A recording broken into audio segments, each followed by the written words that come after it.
My parents told me I wasn't invited to Christmas this year. You make everyone uncomfortable. A week later, my dad sent me a request. $1,900, your share of the holiday groceries. I sent back $1.90 with the note. Didn't eat. Don't pay. Then I canceled the Costco card, froze the family Amazon, and flagged the shared Amex for review. 2 days later, my mom called me crying. How could you? I found out I wasn't invited to Christmas this year through a 3-line email. We've decided it would be best if you didn't come. Everyone feels uncomfortable because of you. We hope you understand. No call. No conversation. Just an email, like I was being let go from some part-time job. I read it on a Tuesday morning, sitting in my apartment with my coffee half gone and my work laptop still waking up. I stared at those words like maybe they'd rearrange themselves into something less humiliating. The worst part was how calm it sounded. Like it wasn't a big deal. Just a little scheduling update. By the way, we've erased you from the holiday this year. Don't take it personally. Except it was personal. Of course it was. I'd noticed the shift over the last couple years. Subtle things. My mom stopped asking if I was coming early to help cook. My dad stopped calling unless he needed something, usually money. My brother and his wife started treating me like I was radioactive. But I still showed up. I still brought gifts, cooked, cleaned, laughed at unfunny stories, smiled through the tension. I kept waiting for someone to say it out loud. Now they had. I didn't reply to the email. I waited. 1 day, 2 days, a week. No one reached out. Then I got a Venmo request. $1,900. From my dad. The note said, your share of the holiday food. I actually laughed. Out loud, alone in my apartment. They had disinvited me from the holiday, told me I made people uncomfortable, and then expected me to pay nearly $2,000 for the privilege of not being there. Like I was just a line item in their budget. I sent back exactly $1.90. Added a note. Didn't eat. Don't pay. And then I started cutting them off. I canceled the Costco card. It was under my name, paid from my account. My mom had used it like it was hers. I imagined her standing in line with her cart full of king crab legs and paper towels, only to be told the card wasn't valid. I didn't warn her. Next, Amazon. They'd been using my Prime for free shipping, groceries, and my streaming account. My dad used my login to watch those political documentaries he was obsessed with. Gone. I changed the password, removed all the devices, locked it down. And then the Amex card. Joint account. My parents added me when I had better credit so they could qualify for a higher limit. I flagged it for suspicious activity and requested a full review. That froze the card instantly. 2 days later, my phone rang. My mom's number.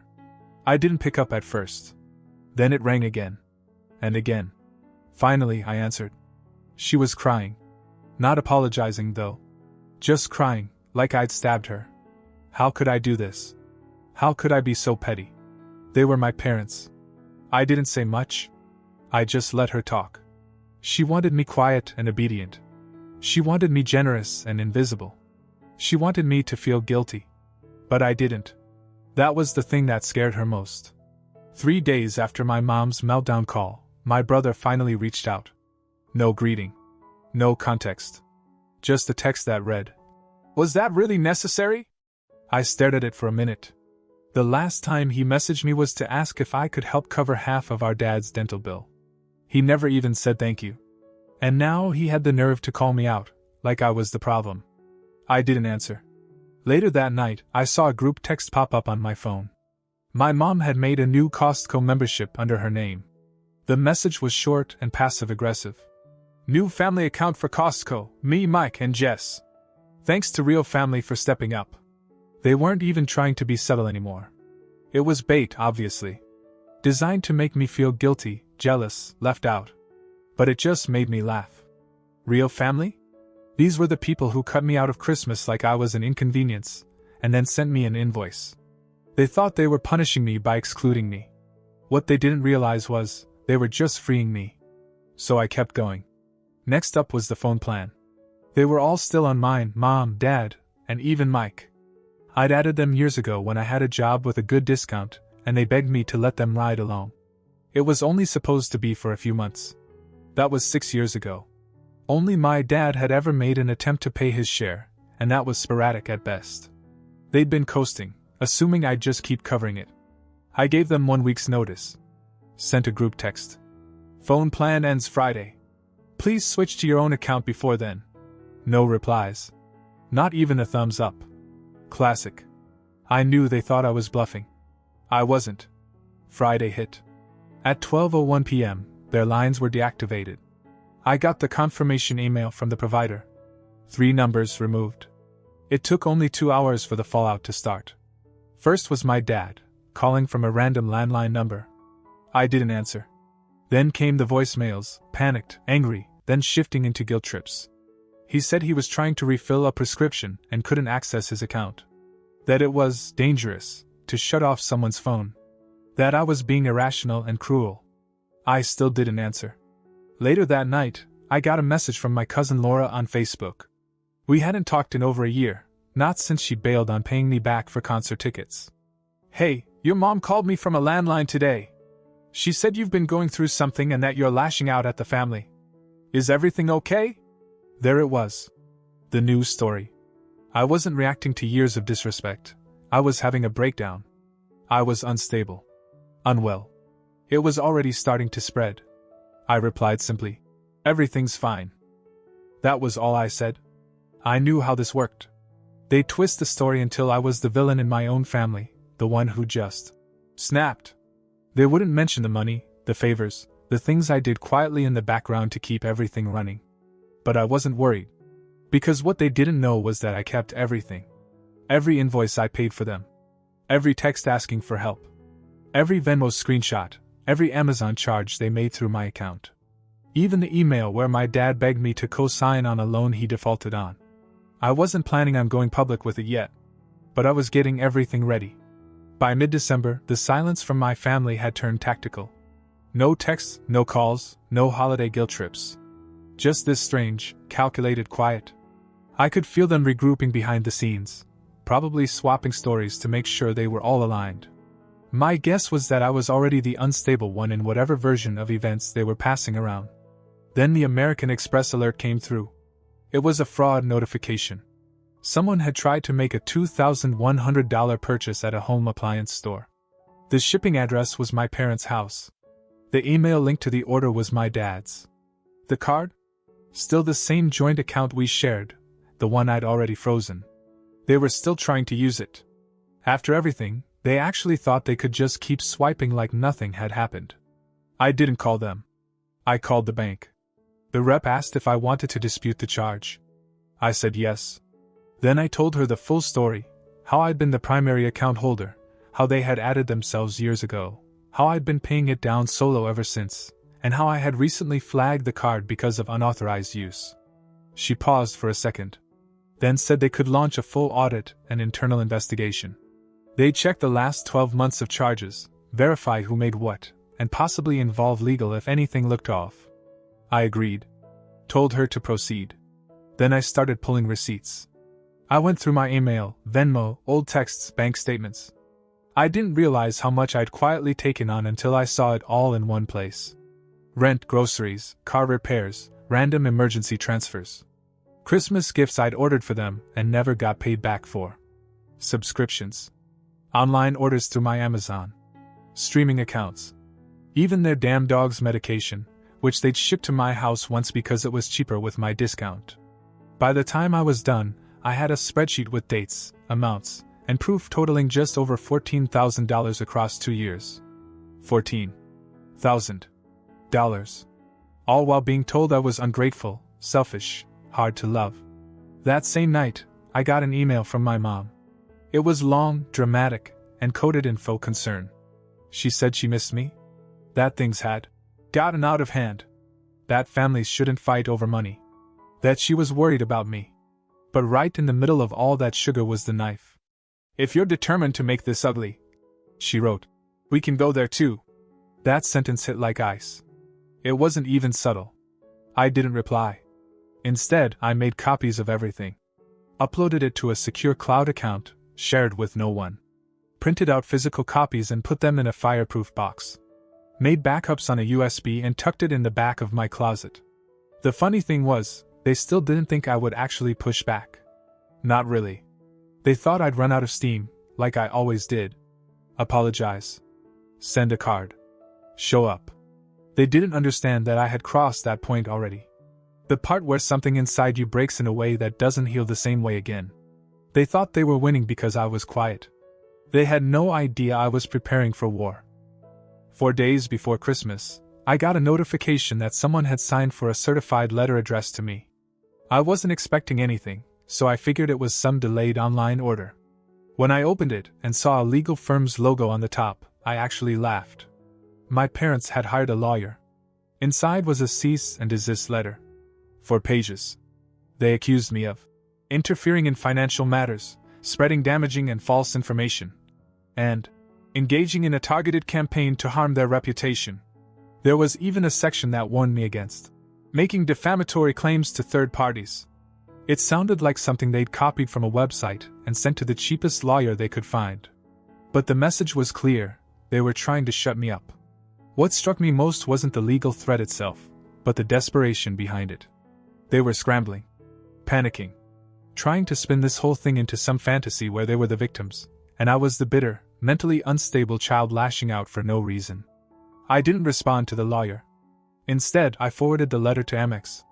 Because 2 days earlier, I'd gotten a call from their fraud department. The preliminary audit was done. Multiple large purchases, electronics, hotel stays, flights, a $700 pair of noise-canceling headphones, had all been charged to the joint card. Not one of them was authorized by me. None of them even matched my spending habits. They asked if I wanted to escalate. I said yes. While they moved the case up the chain, I started closing every loophole I could think of. I pulled up the family calendar we all used, shared birthdays, reminders for anniversaries, recurring holidays, and deleted it. Took them off my Spotify family plan. Locked them out of every shared streaming service, Netflix, HBO Max, Hulu. Changed passwords, logged out devices. It was brutal. Immediate. They were probably watching some movie when their screens went black.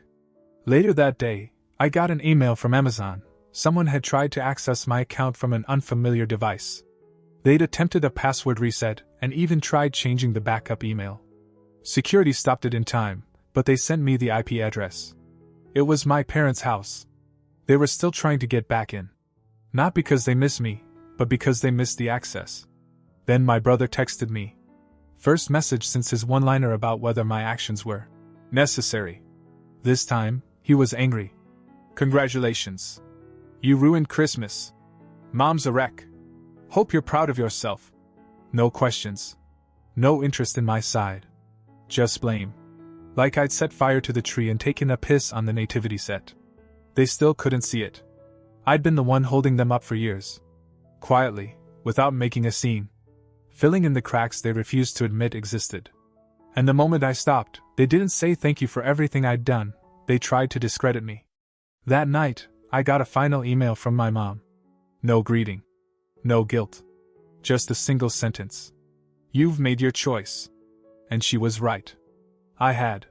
For the first time, it was me choosing. Not them telling me how things were going to be. Not me caving to avoid drama. Not me pretending everything was fine. It was a line in the sand. And I wasn't stepping back. 2 days after Christmas, I woke up to a text from a number I didn't recognize. Hey, it's Randy from your dad's old office. Saw something weird today. Thought you should know. Attached was a screenshot of a Facebook post. My mom had gone public, fully public, with a sob story about how her youngest child had turned against the family, had struggled for years with anger issues, and was now spreading dangerous lies online. She didn't use my name, but it was unmistakably about me. She called me manipulative. Said I'd isolated myself. Said I'd attacked them financially out of spite. The post had already racked up dozens of likes and comments. Old neighbors, church friends, people I barely remembered, all chiming in with sympathetic nonsense. You're such a strong woman. Some people can't be saved. God knows your truth. I didn't reply. Didn't comment. I just screenshotted everything. Then I checked her profile. She tagged a few family members in the comments, including my cousin Laura and, surprise, Jess, my brother's wife. I figured it wouldn't take long for the calls to start. But what happened next caught me completely off guard. At noon, I got an alert from Amex. The fraud team had concluded their investigation. They'd ruled several charges as unauthorized and were escalating to their legal department. They asked if I wanted to pursue further action. I told them to go ahead. Not even 2 hours later, I got a text from Jess. "Can we talk? Just you and me?"